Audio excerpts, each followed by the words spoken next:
नमस्कार विद्यार्थी मित्रांनो, जादुई गणित कार्यशाळेमध्ये आज आपण एक मल्टिप्लिकेशनवर आधारित ट्रिक शिकणार आहोत. ठीक आहे.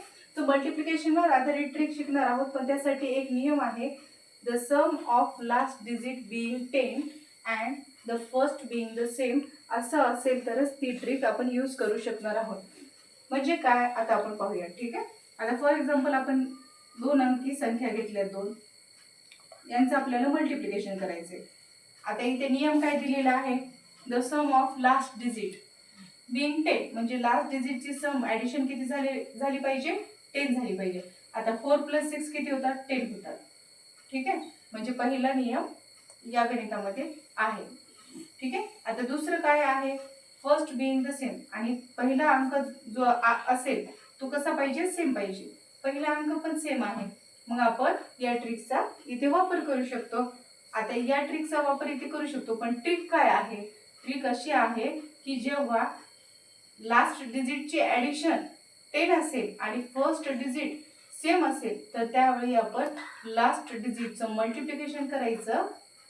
6 4 24 आणि फर्स्ट डिजिट आणि त्याच्यानंतर जो नंबर येतो तो अंक यांचं मल्टिप्लिकेशन करायचं. म्हणजे 6 आणि 6 नंतर काय येतं, 7. 6 7 42. अशा प्रकारे आपण आन्सर काढू शकतो. ठीक आहे. समजलं? नसेल समजलं तर आपण अजून एक एक्झाम्पल सॉल्व्ह करूया. हे बघा, आपण इथे दुसरं एक्झाम्पल घेतोय. हे बघा, 97 × 93. आता इथे 7 आणि 3 का घेतले बरं, मी अगोदर 97 घेतले आणि नंतर 93 घेतले. 93 यासाठी घेतले कारण आपल्याला लास्ट डिजिटची ॲडिशन किती पाहिजे होती, 10 पाहिजे होती. मग 7 मध्ये किती ॲड केल्यावर 10 होणार, 3. मग 7 + 3 म्हणजे 10 होतात. आणि पहिला जो डिजिट आहे तो कसा पाहिजे, आपल्याला सेम पाहिजे. त्यामुळे मी 9 घेतलेले आहे. आता यांचं मल्टिप्लिकेशन करण्यासाठी आपण या ट्रिकचा वापर करू शकतो. ती ट्रिक काय आहे की हे जे लास्टचे नंबर आहे त्यांचं मल्टिप्लिकेशन करायचं. 7 3 21 आणि 9 सोबत त्याच्यानंतर जो नंबर येतो त्याच्यासोबत 9चं मल्टिप्लिकेशन करायचं. 9 10 90. मग 97 × 93चा आन्सर काय आहे, 9021. ठीक आहे, 9021. अशाच प्रकारचं आपण अजून एक दोन उदाहरणं पाहूया, म्हणजे आपल्याला लक्षात येईल. ठीक आहे.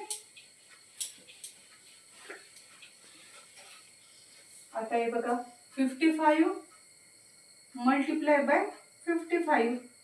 आता इथे 55 काय घ्यावं लागलं मला, कारण की इथे 5 आहे आणि खाली जर मी 6 घेतले तर त्यांची ॲडिशन किती होणार, 11.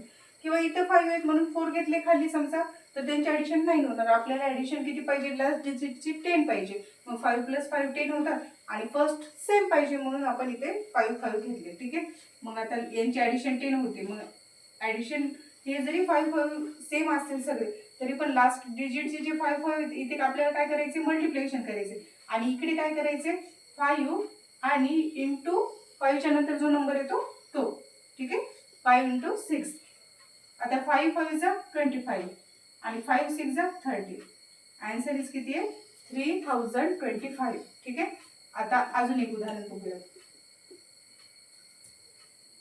79 × 71. ठीक आहे. आता ह्या दोघांची ॲडिशन किती, 10 होते आणि हे दोन नंबर आले, पहिले नंबर सेम, लास्ट नंबरची ॲडिशन 10. मग आपण 9 1 9 यांचं मल्टिप्लिकेशन आणि 7च्या नंतर 8 येतो. 7 8 56. 9 साठी आपल्याला काय करावं लागतं, जेव्हा 1 डिजिट नंबर असेल तेव्हा आपल्याला त्याच्या अगोदर 0 लिहावा लागतो 9 पर्यंत. ठीक आहे. आपल्याला काय करावं लागतं, 0 लिहावा लागतो. म्हणून आपण काय केले, इथे 09 लिहिले आणि 7 8 56, इथे 56 लिहिले. अशा प्रकारे 79 × 71 चा आन्सर आहे 5609. ठीक आहे. Okay, thank you.